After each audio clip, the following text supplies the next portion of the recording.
Hello, everyone, and welcome to this episode of Self-Made. I'm your host, Dee Brown, CEO.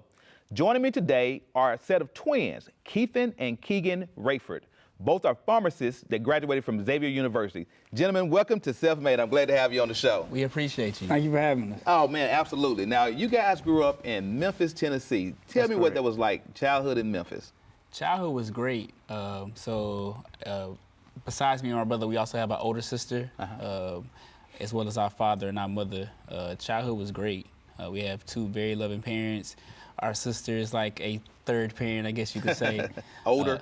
She is older. She's 2 years older than us. Okay. So, of course, you know, the oldest sibling always acts like that third parent or believes they're that third parent. So childhood in Memphis was great. Wish we could move back home. Really? What part of town did you grow up in? In Memphis, we were in East Memphis. East Memphis, okay. Yes, sir. So talk to me about high school. What was high school like? I know you guys both left high school, went on to college and pharmacy school. So just kind of take me through that journey from high school to college and how you all made a decision to go into pharmacy. Okay. Gotcha. So we actually graduated from Gateway back home in Memphis. It's a homeschool program. We did that for about 5 months. Before that, we were at a school known as Elliston High School. It was a small, very, very small private school. We had finished enough credits essentially to graduate, and they wanted us to do literally 12th grade just to take one class. Really? The last English, and they wanted us to be there for an entire year. So my dad decided, hey, let's go to this homeschool program. We can knock out these courses, and we can get you on to your next step in life, you know, as opposed to feeling like we were kind of wasting a year. Right. And then from there, went on to Xavier. We actually came in as pre-med majors. Started out, you know, taking all the courses, and then one day we were sitting and talking, and I was like, Keegan, I'm thinking about going to pharmacy school. He said, man, I was thinking about that yesterday. And from there, it was history. We applied for pharmacy school the next semester, and then matriculated through Xavier's 4-year college of pharmacy program. Right. So when people think about twins, they always think about the similarities. But how are you guys different? I'll say our personalities. Most people would say that I'm more outspoken. Not outspoken. I'm just I'm the funnier twin. So you agree? I disagree, but I mean, if that's what the public thinks, you know. I'm the funnier twin, so that's the biggest difference between us. We act pretty similar, but I do talk a lot more, and I'm just funnier. Okay. What's your take on it? I think the first difference most people recognize, especially people that are watching this, is that I'm left-handed, my brother's right-handed. Oh, sure. Okay. Besides that, as far as looks go, that's really the only, I mean, to me, we don't look anything alike, but as far as what people tell us, that's really all people see on the physical is just like left and right-handed. Yeah. My brother definitely is a little more outgoing than I am, which I think is what gives him that funny twin label. Yeah. But yeah, that's really the main thing. But so when you all look alike to you? No. Really? Not to each other. I will say when we were very, very young, when we were like, if I look at a baby picture, I might get tripped up. Okay. But today, no. So who's the better looking twin then? Oh, that's me, of course. You agree to? The older twin is always the better looking twin. So you go to Xavier, you make the decision to go to pharmacy school. What was that journey like? Because, you know, obviously there are some boxes you have to check to get admitted into pharmacy school. So you had to both have, number one, the will and desire, and then you had to take the entrance exam, et cetera. Just talk to me about that journey and what it was like. I mean, I would say, you know, you always have to have your motivation. For us, our motivation is our family. So it's easier for me to go on that journey because I have him right next to me to motivate me, to push me, to remind me of the reasons that we are here in the pharmacy school. So the pharmacy school, of course, Xavier is tough. Everybody that goes to Xavier knows Xavier is tough. Yeah. But afterwards, we were so prepared that it's really nothing we couldn't do as far as the board exams and the law exams, even now in our careers, as far as the different career paths you can take. Once you leave Xavier, you're very prepared for those different paths. So Keithan, what would you say were some of your biggest challenges in pharmacy school? I would say the biggest challenge would be the course load. High school, even down to like undergrad, just came real easy. You know, Yeah. I never, until my first year of pharmacy school, I never had to study, you know, weeks ahead of time to feel like I was going to pass the test. Up until that point, I could study the night before, the morning of, Right. and I always would feel prepared. So the course load was definitely the biggest challenge. In addition, we were always involved as far as like being members of a lot of different organizations. But once we got to pharmacy school, we started to have more leadership roles. Yeah. We were part of the Student National Pharmaceutical Association. I was vice president. He was treasurer. We both joined a pharmacy fraternity, Kappa Psi Pharmaceutical Fraternity. We both were dean of pledges for that. He was vice president. I mean, we held numerous positions within there. During pharmacy school, we also pledged Beta Iota, the Beta Iota chapter of Kappa Alpha Psi Fraternity Incorporated. We're gonna come back to that. Yeah, we'll come back to that one for sure. One of your greatest decisions. One of my greatest. I would agree with you on that. Trying to balance the course load as well as trying to make sure that we were involved in truly active members of these organizations would be what I said was the most challenging part. So both of you graduated from pharmacy school at the same time? We did. Yes.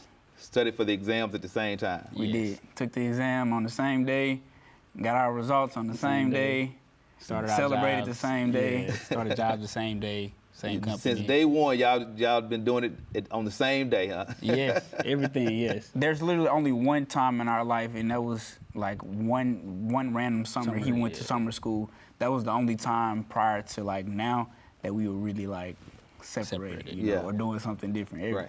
Other than that, we kind of been doing the same So thing. do you remember the day that you got your pharmacy exam results back? Do you recall that day? I do. Yes. Tell me about that day. So it was me, my brother, my sister, my mom, and my dad.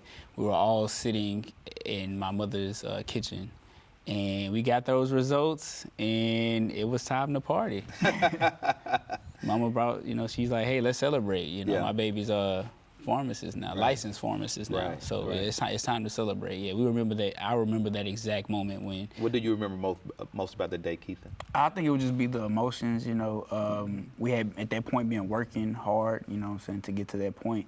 And it always feels good when, you know, you have genuine people around you that are genuinely happy for you. Yeah. Our mom, our dad, our sister are like our biggest supporters at that time, you know. And I'm married, so in addition to them, I also have an extra support system. My girlfriend at the time, but now my wife, very supportive of me. So all of those things, it makes your emotions run high at times. Right. But it's a great feeling to know that people around you are supporting you and happy for you. So what do you love most about being a pharmacist? So for me, the thing I like most is when we have people come in and congratulate me. Hey, Dr. Rayford, I'm so proud of what you or your brother or people, you know, your age are doing. Right. A lot of African-American males our age aren't doing the same. Right. So just to see the surprise and the joy on some people's faces, you know, every other day, we'll have a parent bring a child in. Hey, this could be you when you grow up. So just seeing, you know, that inspiration that you can You're get a to role someone. model now. Yeah. Exactly. Right. And you know, although I'm not intentionally doing anything. I'm just here doing my job. But of course, it always puts a smile on my face when somebody gives me that type of response. Right. You know. What about you? I would agree. I would like 100% agree that it makes it feel like it was all worth it, you know. In addition to those, just knowing that somebody so random could be so happy for you and you can inspire them. I remember one day I was at work and a lady came in and she was like, yeah, my son is going to Xavier and he saw you and your brother and now he's enrolling. I mean, I talked to his mom without him, you know, didn't know anything about it. He was like, yeah, I saw y'all, I talked to you the next time I saw you, my son's gonna go to Xavier now. Right. And it's those little things that like really make it impactful. You know, you're really impacting some people. Right. And so what motivate you? What do you consider to be your biggest motivation? Like I said earlier, my family. I want to be able to set my family up in a position for the future. So I don't have any kids yet, but eventually I will. You know, and I want my children, my grandchildren, my great grandchildren to be in the best position possible to be successful within life. Right. What about for you, Keith? I would agree, and I think for us, just even from a very, very young age, because we always were side by side, it was always like an extra sense of motivation. Like as opposed to most people try to, they used to try to like frame it as competition. Yeah. When really it was just like motivation. Right. I'm not competing to be better than my brother, but I don't want to lay him down. Right. So Exactly. I'm motivated to get this grade on this test because I don't want to lay him down, or I'm motivated to make sure I'm going to school because I don't want to lay him down. Right. I'm motivated to graduate because I don't want to lay him down. Yeah. So it's an extra sense of motivation because somebody's right there with you walking through the course. Right. So tell me, where do you all work, and tell me a little bit about your current jobs. So currently I am a pharmacy manager at Kroger in DeSoto, Texas. Okay. I currently work for a long-term care facility. We essentially package and dispense medications to nursing facilities in the DFW area. So in addition to being pharmacist, you're also into real estate, Yes, right? sir. Which is one of my passions.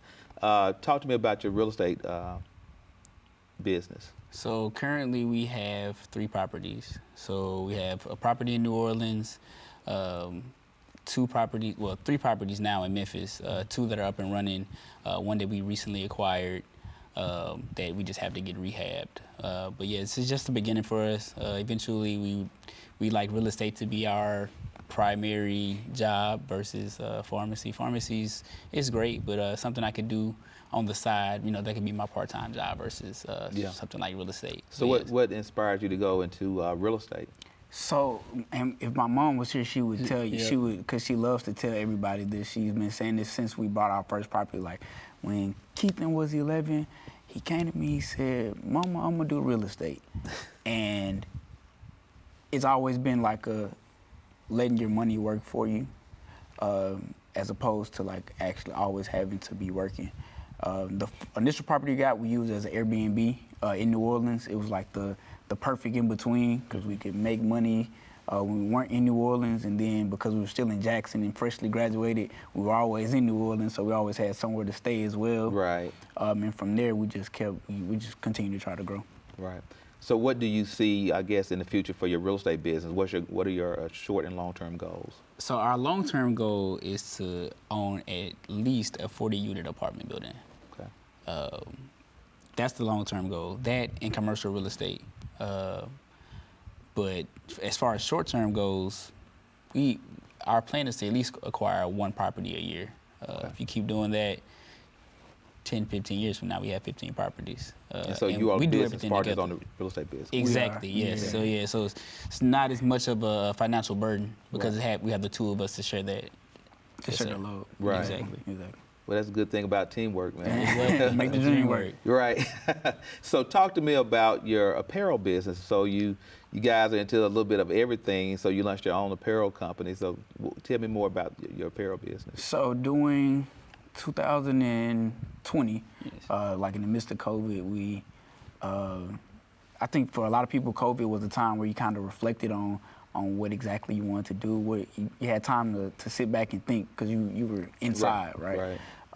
So we started to think, more about like what are our passions. We enjoy doing things that are creative, whether it's Photoshop or creating flyers or bringing whatever you might have in your head, bringing that to life, right? Yeah. And one day we were talking about screen printing, but I wanted to do embroidery. It was just, I felt like it would just work. Yeah. And one day I was sitting, and those Google ads pop up, and it was like, finance, no interest, brand new embroidery machine. And I said, let's do it. Right. And from there, we've just been pushing. We've So it's not truly an apparel business, more of a custom embroidery business. That's what we primarily do. One of our like niche markets is custom portraits, embroidery portraits, where you send me a photo and I embroider it right onto a shirt for you. Okay. And then from there we've kind of continued to grow. Now we've branched off into screen printing. So we're doing shirts, T-shirts, just normal print. Right. And we also do custom canvases as well. Okay. And so where is the business headquartered?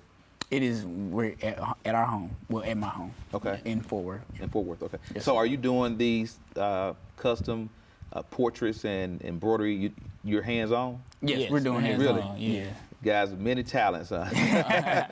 Owner operated. But that's what I'm saying. It's to us, I think it's not for everybody, but for us, Yes, yeah. it's more interesting, it's more fun when our hands are doing the work Exactly. versus trying to, outsource to somebody else and then just saying, hey, I did this for you. Yeah. But no, this way is much more fun for us. Right.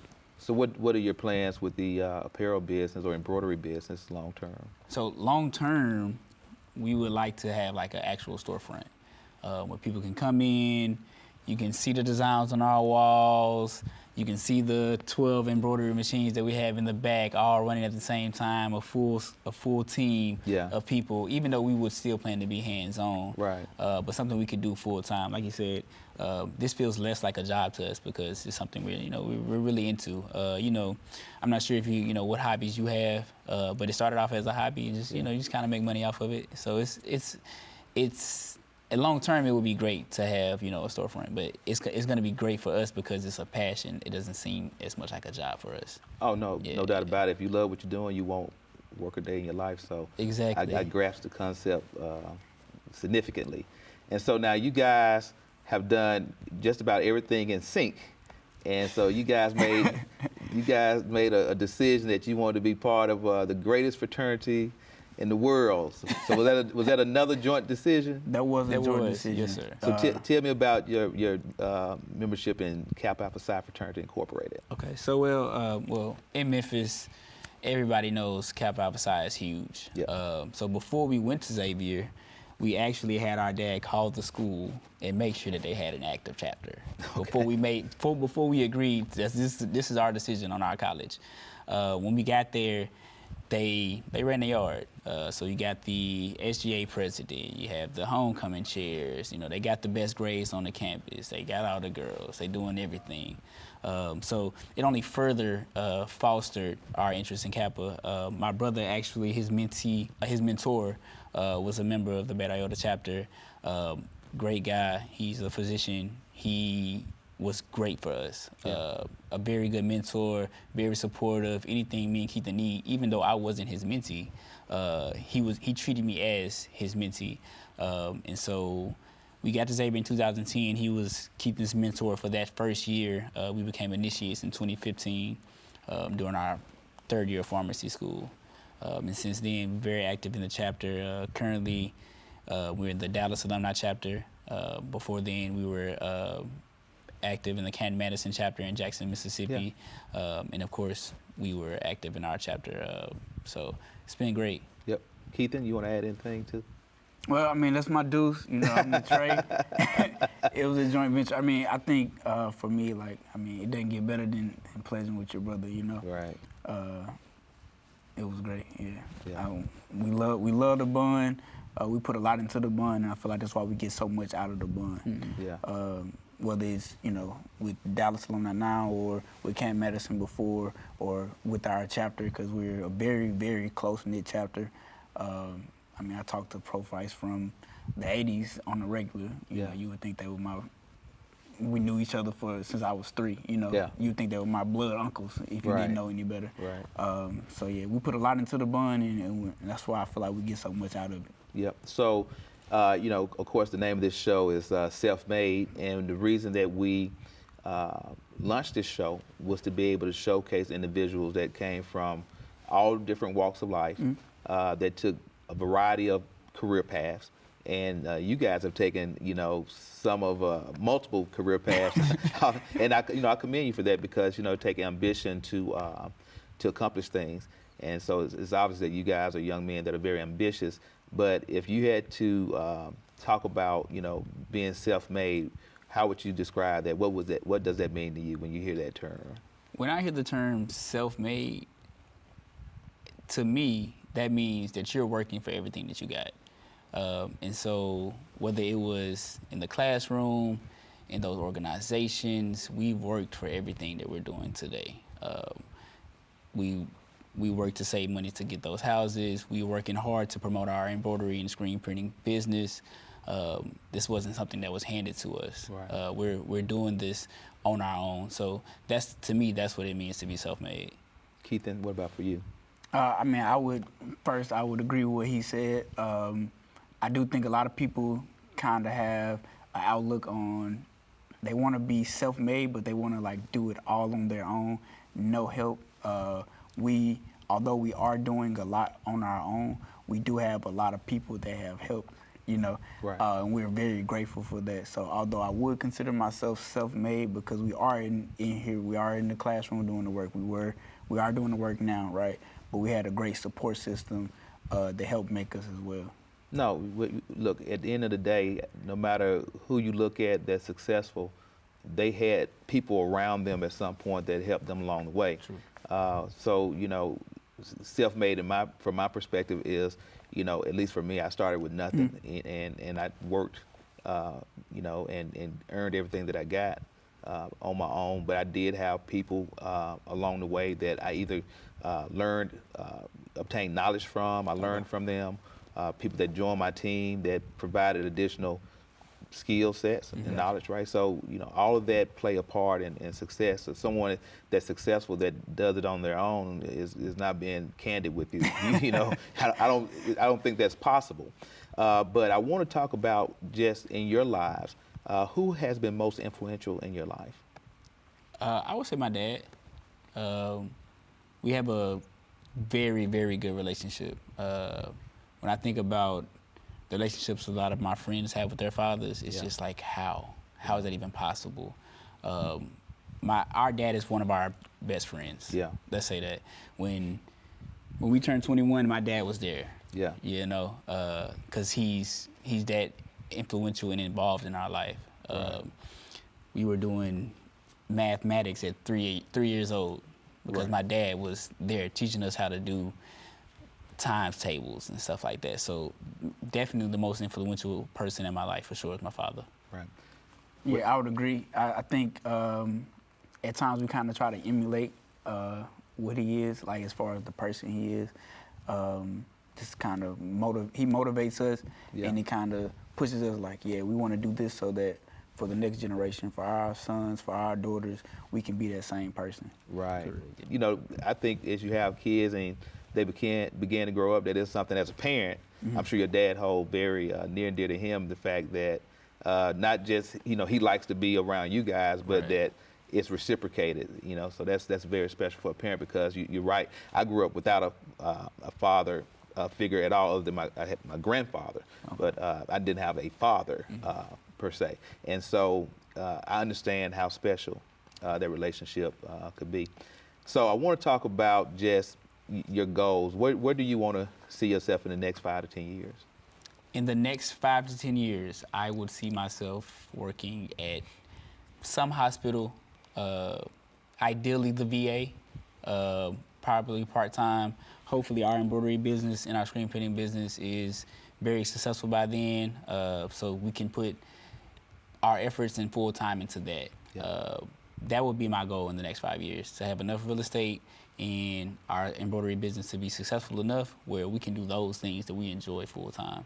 Right. Versus having to work, just financial freedom. Absolutely. What about you, Keithan? Yeah, I gotta agree. We know you guys think alike. Right, that's a proven fact. I'm gonna let you go first next time.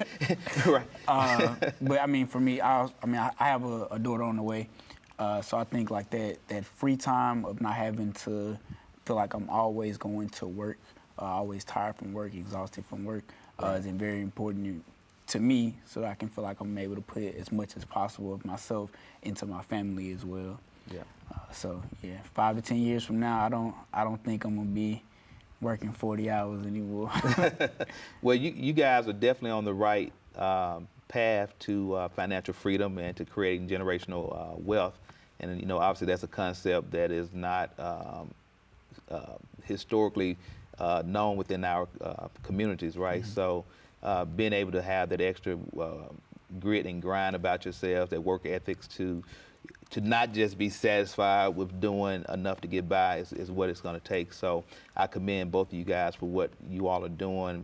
Very young men out here, man, making it happen, and I really admire that. And just to kind of close the show, I just want one of you guys to tell me, what do you think at the end of the day you would want your legacy to be? I'll go first. The biggest thing for me, and this is what I got from my father, I want my legacy to be that I was a great family man. So I was a great father, great husband, great friend, great uncle, grandfather, great uncle, etc. I understand.